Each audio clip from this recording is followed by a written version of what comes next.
اون که میاد اگه بگم یک گل سرخ بهار میشی، یه قطره خون رو آینه یه چشم انتظار میشی، یه قطره خون رو آینه است یه چشم سرخ انتظار. یه روز دوباره سبز میشه وقتی که برگرده بهار.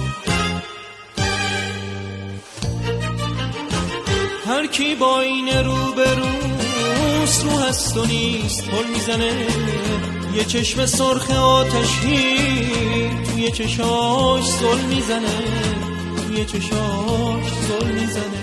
میگن فرشته روزشو با گریه افطار میکنه، فرشته میدونه که نور ظلمتو بیدار میکنه، ظلمتو بیدار میکنه.